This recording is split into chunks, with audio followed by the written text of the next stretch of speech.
एक बार फिर स्वागत है आपका अपने एडी केमिकल पॉइंट पर। एडी केमिकल पॉइंट पे आज जो रोटरी पंप के टाइप में टॉपिक है हमारा पैरास्टैटिक पंप। जी हाँ, पैरास्टैटिक पंप, ये नाम बहुत कम सुने होंगे आप, हो सकता है नहीं भी सुने हो या आप सुने भी हो तो देखे ना हो, और देखे भी हो तो बहुत कम जगह देखे हो, क्योंकि बहुत कम स्तर पर देखने को मिलता है, ज्यादा इंपॉर्टेंट नहीं है। लेकिन हमने बोला था पंप का एक भी टाइप आपको छोड़ूंगा नहीं और बताने की कोशिश करूंगा। तो ये वीडियो लाने के बाद मुझे उतनी ही खुशी हो रही, क्योंकि एक प्रकार का अपना कहा हुआ वादा हमने अचीव किया और ये आपका रोटरी पंप के टाइप पे पैरास्टैटिक पंप को पूरा करने जा रहे हैं। अगर आप नए हैं तो आपको बता दें कि इस चैनल पे इस समय पंप की श्रृंखला चल रही है और पंप के श्रृंखला में हमने पंप देखा, पंप के टाइप देखा। पंप के टाइप हमने देखा पॉजिटिव डिस्प्लेसमेंट पंप क्या होता है और डायनेमिक पंप क्या होता है, जिसे नॉन पॉजिटिव भी बोलते हैं। पॉजिटिव डिस्प्लेसमेंट पंप को हमने उठाया और उसमें रेसिप्रोकेटिंग को पूरा खत्म किया, पिस्टन, प्लंजर और एओडी, जिसे डायफ्राम पंप भी बोला जाता है। फिर हमने उठाया रोटरी पंप और उसमें हमने क्या पढ़ा, rotary pump, gear pump, when pump, lobe pump, और आज लास्ट में हम पढ़ने जा रहे हैं वेन पंप और लास्ट में पढ़ रहे हैं पैरास्टैटिक पंप। और इसके बाद कहानी जो शुरू होगी वो शुरू होगी, एक लाएंगे वीडियो इसके बाद all types of rotary pump, यानी कि positive all types of rotary pump तो हम आज ही चर्चा कर लेंगे। लेकिन इसके बाद हम देखेंगे कि क्या इंपॉर्टेंट, यानी इंटरव्यू के क्या क्वेश्चन उठते हैं पॉजिटिव डिस्प्लेसमेंट पंप से। उसके बाद कहानी शुरू होगी किसकी, डायनेमिक पंप की, जो सबसे इंपॉर्टेंट सेंट्रीफ्यूगल पंप, उसको आप मिस मत करिएगा। चलते हैं आज का टॉपिक, देखते हैं पैरास्टैटिक पंप क्या होता है। मेरा नाम बताने की जरूरत नहीं, अगर आप नए हैं तो जानते होंगे, आयुष मणि त्रिपाठी। माफ करिए, नए हैं तो नहीं जानते होंगे, पुराने हैं तो जानते होंगे, ठीक है, थोड़ी सी मस्ती मजाक होता रहेगा। पैरास्टैटिक पंप क्या होता है, उसके प्रिंसिपल्स क्या होते हैं। अगर आपसे ये क्वेश्चन पूछा जाता है इंटरव्यू में, क्योंकि बेसिकली मेरा जो क्वेश्चन होता है, मेरा जो वीडियो होता है वो बेसिकली इंटरव्यू के रिगार्डिंग ज्यादा होता है। अगर आप डिप्लोमा के सब्जेक्ट आप स्टूडेंट हो या बीई बीटेक के हो तो उसमें जब आपकी पंप की श्रृंखला पढ़ाई जाएगी, बीई बीटेक में तो हो सकता है आपके बीई में नहीं, लेकिन बीटेक में आपको डीपली यहाँ पे दिया जाए। बट अगर डिप्लोमा के स्टूडेंट हो तो आपको पंप को इतनी डीपली नॉलेज नहीं दी जाएगी, केवल पंप बता के और पंप के एक दो टाइप लाइक सेंट्रीफ्यूगल पंप या रेसिप्रोकेटिंग पंप बता के लोग निकल जाते हैं। तो आपके लिए भी ये क्वेश्चन, आपके लिए भी ये वीडियो काफी हेल्पफुल है और नोट्स भी मिलेगा। पैरास्टैटिक पंप क्या है और किस प्रिंसिपल पे वर्क करता है। पहला क्वेश्चन अगर किसी इंटरव्यूअर का रहता है तो आप क्या लिखोगे। इसके पहले अगर उनका कोई भी क्वेश्चन नहीं रहा पंप से तो आपका आंसर ये होगा, पैरास्टैटिक पंप बेसिकली किसी लिक्विड या फ्लूइड को एक स्थान से दूसरे स्थान पे ले जाने के लिए यूज किया जाता है। यह बेसिकली पॉजिटिव डिस्प्लेसमेंट पंप के अंतर्गत आता है, जो बेसिकली रोटरी मोशन के प्रिंसिपल पर वर्क करता है। क्या बोला मैंने, बेसिकली रोटरी मोशन के प्रिंसिपल पे वर्क करता है। बात समझिएगा। अब आप देख रहे थे रोटरी मोशन क्या है, ये जितने सारे रोटरी टाइप से पंप पढ़ा हमने, जो भी वेन, लोब, स्क्रू, जो भी गियर, मैं रोटरी मोशन प्रिंसिपल इसलिए कहता हूं क्योंकि रोटरी मोशन मतलब अपने किसी एक सेंटर पे 360 एंगल पूरा करना, that is called rotary motion. ऐसा ही सेम आपका हो रहा था स्क्रू पंप में, अपने जगह पे बार बार वो घूम रहा था, ऐसा ही गियर में हो रहा था, ऐसा ही वेन में हो रहा था, लोब में हो रहा था, और सेम यहाँ पे आपका पैरास्टैटिक में क्या, इसमें क्या होगा आप देख रहे हो कि ये किसी सेंटर पे इसको हम इलेक्ट्रिसिटी देंगे जिसे रोटर बोलते हैं, और ये आपका जो रोलर है ना, ये आपका मूव करेगा, मूव करेगा, मूव करेगा।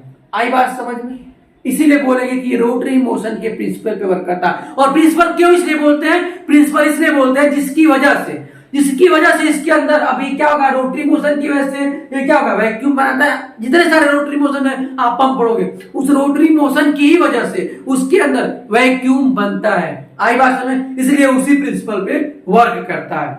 ये कॉन्सेप्ट क्लियर हुआ। पैरास्टैटिक पंप क्या होता है, principle. Construction and working of peristaltic pump, इसकी कंस्ट्रक्शन जो है ना, यही इसकी सबसे बड़ी एडवांटेज है और सबसे बड़े हर एक पंप से इसको अलग करता है। क्या आप देखो, इसकी कंस्ट्रक्शन में कुछ ज्यादा नहीं है, एक ट्यूब देखने को मिल रहा है, ये मैं आपको दिखा दे रहा हूं, ये आपका ट्यूब है, ठीक है। ये आपका एक प्रकार का ऊपर का गार्ड, जिसको आप गार्ड भी बोलो या फिर इंपेलर भी बोलो। इंपेलर क्या करता है, आपके बेसिकली इंटरनल पार्ट को सेफ्टी प्रोवाइड करता है, इसके अंदर भी करेगा। ये ट्यूब हो गया, ये आपका स्टैंड रखने के लिए जहां पे होगा, लेग भी बोल सकते हो इसको, क्या बोल सकते हो, लेग भी बोल सकते हो।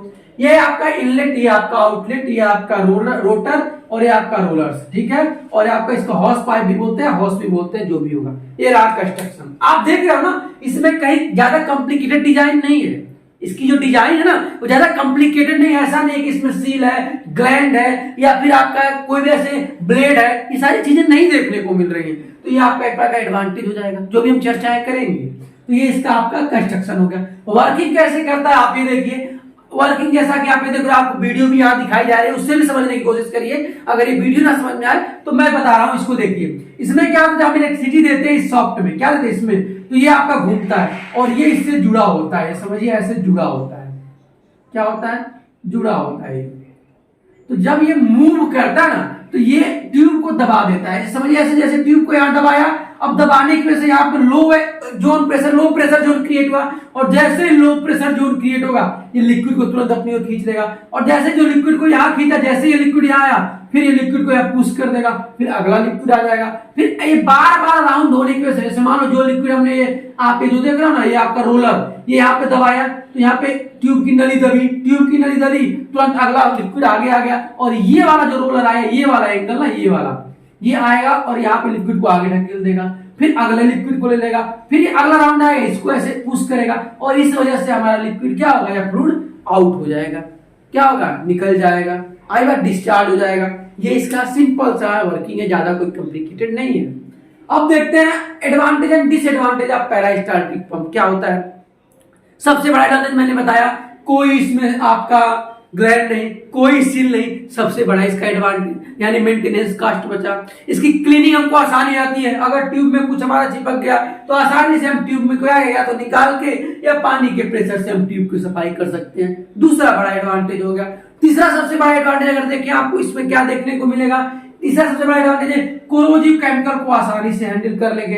अगर और कोई पंप रहता है करेगा कोरोजिव केमिकल, वो भी करेगा, तो उसमें क्या आपको दिक्कत आएगी, उसमें आपको बेसिकली ये दिक्कत आएगी अगर सील या ग्लैंड से कुछ लीक हो गया, वहां पे कोई स्टैंड बाई पर्सन खड़ा है तो वो उससे उसको नुकसान हो सकता है, वो जल सकता है, लेकिन इसमें ऐसा नहीं होगा, या जो भी होगा ट्यूब के अंदर होगा। अगर tube in the rare case leakage हुआ तब जाके वो भी पंप के अंदर ही रहेगा, बाहर नहीं आने देगा। आई बात समझ में। तो ये प्रकार आप सेफ्टी जोन भी बोल सकते हो, या आप ये भी बोल सकते हो कि इजी है, केवल ट्यूब जाएगा, अगर मान लो लीक भी हुआ ना तो केवल ट्यूब जाएगा, दूसरा ट्यूब हम डाल देंगे, ये इसका सबसे बड़ा एडवांटेज हुआ। आई बात समझ में, ओके।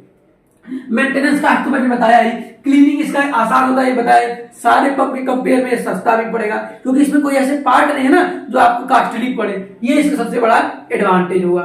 आई बात। और दूसरी बात हमने बताया, और इसकी एक बात की आप ये कह सकते हो कि कोरोजिव केमिकल तो साथ में करता है, लेकिन साथ साथ स्लाइटली मतलब आपकी स्लाइटली विस्कस मटेरियल, यानी ऐसा मटेरियल जो गाढ़ा भी होगा उसको भी ये काम करता है, लेकिन स्लाइटली होना चाहिए। क्या होना चाहिए, स्लाइटली। अगर आप हाईली विस्कस मटेरियल इसमें करोगे तो आप ये ध्यान देना, अगर आपने कोई आप हाईली विस्कस मटेरियल है उसको आपने इंटर कराया, ये आपका रोलर से इसको पुश किया और ट्यूब की नली को दबाया, ठीक है, ये आ तो जाएगा विस्कस मटेरियल, लेकिन अगर ज्यादा विस्कस मटेरियल है तो ये जैसे ही आपका रोलर दबाया, ये दूसरा इसको पुश किया, वो यहाँ आके रुक जाएगा, फिर दोबारा आएगा, फिर तो उसको पुश करेगा, फिर थोड़ा, तो क्योंकि ज्यादा वो विस्कस है तो बार बार फ्रिक्शन करेगा तो उतना मूव नहीं करेगा जितना आपका लो विस्कस रहेगा। लो विस्कस में क्या होता है, जितना रोलर दबाएगा थोड़ा सा पुश करेगा वो अपने आप यहाँ बढ़ जाएगा। आई बात समझ में, वो हो जाएगा। अच्छा, एक इस प्रकार का जो पंप होता है आपको जहाँ और देखने को मिलेगा, उसको क्या बोलते हैं, सेंसिटिव फ्लूइड बोलते हैं, जैसे आपका क्रीम हुआ, जो क्रीम जो आप चेहरे पे लगाते हो, ठीक है, ऐसे सारे पंप को भी ये आसानी से कर लेगा। सेंसिटिव मटेरियल क्यों बोलते हैं, वो क्योंकि काफी स्लाइटली आपको इसका देखने को मिलेगा, उसको ये आसानी से कर लेता है।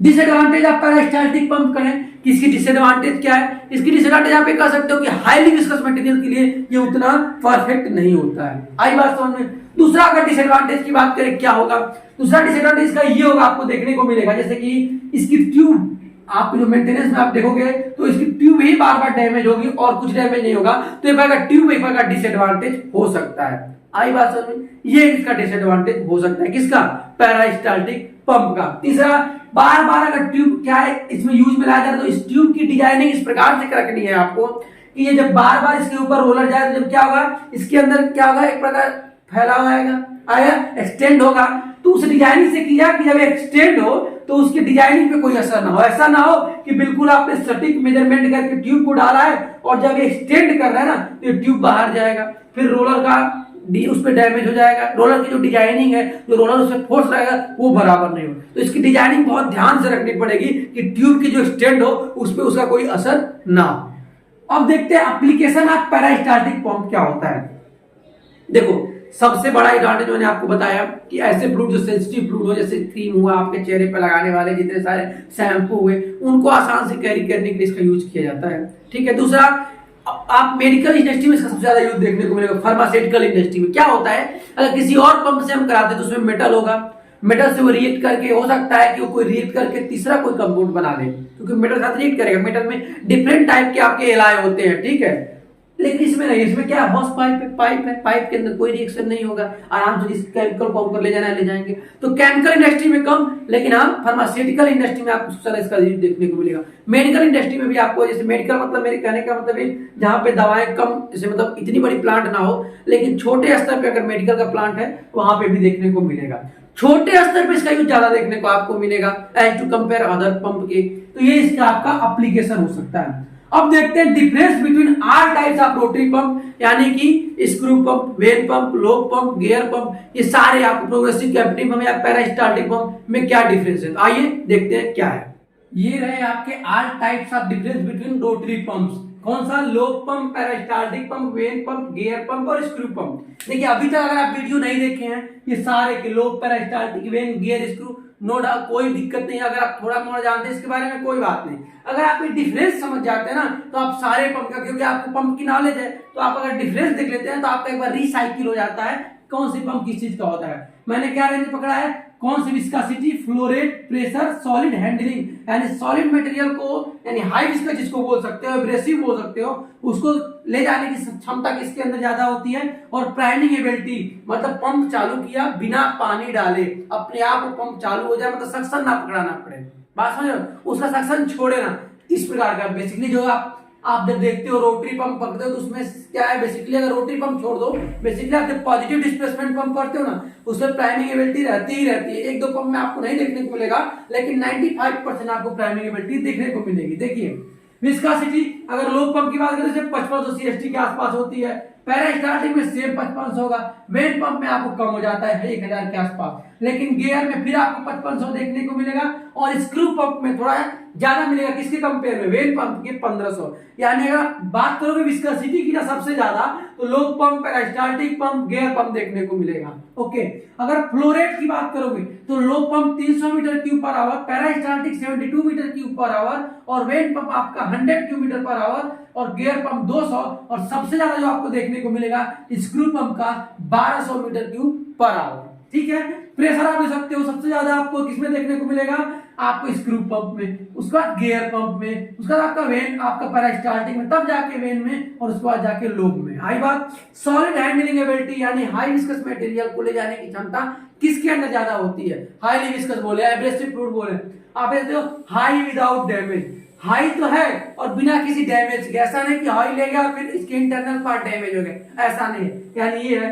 लेकिन पेरिस्टाल्टिक में ऐसा नहीं है, ले जाएगा, लेकिन याद रखिए इंटरनल पार्ट को डैमेज कर देगा, ट्यूब को उड़ा देगा। मैंने बोला ना अभी ट्यूब के अंदर के पार्ट डैमेज हो सकते हैं, यानी चिपक सकते हैं, इसलिए इसके अंदर नहीं है सॉलिड मटेरियल को ले जाने का। वेन पंप नहीं है, गियर पंप नहीं है, स्क्रू पंप लो है। आई बात। सबसे ज्यादा आपको किसमें देखने को मिलेगा? लोब पंप में। प्राइमिंग एबिलिटी आपको ज्यादा किसमें देखने को मिलेगा? केवल लोब पंप को छोड़ के, केवल लोब पंप के अंदर कम है, आपको उसमें हो सकता है कभी कभी सक्शन पकड़ाना पड़े, बाकी सारे पंप में आपको प्राइमिंग करने की जरूरत नहीं पड़ेगी। वो पंप ऑलरेडी अपने आप प्राइमिंग की कैपेबिलिटी अपने अंदर रखती है। तो ये था आल टाइप्स ऑफ रोटरी पंप, आपके लिए हमने लेके आया। हो सकता है आपसे कुछ चीजें छूट गई हो, या फिर मुझसे कुछ ही बताने में छूट गया हो, तो वो मैंने लास्ट वीडियो में कवर किया। इसके बाद से हम एक वीडियो लेके आएंगे इंपॉर्टेंट, यानी वह क्वेश्चन जो सबसे ज्यादा इंपॉर्टेंट हो पॉजिटिव डिस्प्लेसमेंट पंप के इंटरव्यू के रिगार्डिंग। तब तक के लिए देखते रहिए ये वीडियो, और सारी अगर प्रॉब्लम्स या कुछ कॉन्सेप्ट आपको नहीं क्लियर है, कमेंट बॉक्स का सहारा लीजिए, नोट्स का सहारा लीजिए, और हमसे डायरेक्टली भी आप जुड़ सकते हैं कमेंट बॉक्स में नंबर के थ्रू। तब तक के लिए thank you friends, watching by this.